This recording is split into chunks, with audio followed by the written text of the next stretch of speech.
Hello viewers, welcome to VK construction. இன்றைக்கி நம்ம சேனலில் பார்த்துட்டு இருக்க வீடு 1200 ஸ்கொயர் ஃபீட் லேண்ட் ஏரியாவில் 1000 ஸ்கொயர் ஃபீட்டுக்கு சவுத் ஃபேசிங்கில் கன்ஸ்ட்ரக்ஷன் பண்ணியிருக்க ஒரு அழகான 2 BHK இண்டிவிஜுவல் ஹவுஸ் தான் இன்றைக்கி நம்ம சேனலில் பார்த்துட்ருக்கோம்.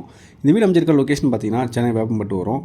இந்த லொக்கேஷனில் டோட்டலாக சவுத் ஃபேசிங்கில் 2 வீடு வந்து கன்ஸ்ட்ரக்ஷன் பண்ணியிருக்கோம். அதில் ஒரு வீடு தான் இப்போ நம்ம பார்த்துட்ருக்கோம். இந்த வீட்டோட மெயின் கேட் ஓப்பன் பண்ணி உள்ள என்ட்ரானோடனே போர்ட்டிகோ தான். போர்ட்டிகோட சைஸ் பார்த்தீங்கன்னா 19க்கு 8 சைஸில் கொடுத்துருக்கோம். லெஃப்ட் சைடில் பார்த்தீங்கன்னா உங்களுக்கு ஸ்டேர் கேஸ் வந்துடும்.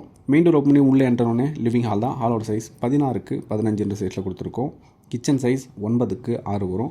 ஃபஸ்ட் பெட்ரூமோட சைஸ் 14க்கு 9 சைஸில் வெஸ்டர்ன் காசட்டில் அட்டாச்சு பாத்ரூமோடு கொடுத்துருக்கோம். செகண்ட் பெட்ரூமோட சைஸ் 14க்கு 8 சைஸில் அட்டாச்சு பாத்ரூமோடு வந்து கொடுத்துருக்கோம். ஸோ நம்ம கன்ஸ்ட்ரக்ஷனில் பார்த்தீங்கன்னா ஸ்டார்டிங் ப்ரைஸ் வந்து 26 lakhsலேருந்து 60 lakhs பட்ஜெட் இருக்குமே இண்டிவிஜுவல் ஹவுஸ் வந்து அவைலபிள் இருக்குது. 2 BHKலாம் ஜஸ்ட் 28 lakhsலேருந்து வந்து கொடுத்துட்ருக்கோம். உங்கள் மனசுக்கு பிடிச்ச விட நீங்கள் புக் பண்ணணும்னு வச்சிங்கன்னா மறக்காமல் நம்ம விகே கன்ஸ்ட்ரக்ஷனுக்கு கான்டாக்ட் பண்ணுங்கள். தேங்க்ஸ் ஃபார் வாட்சிங்.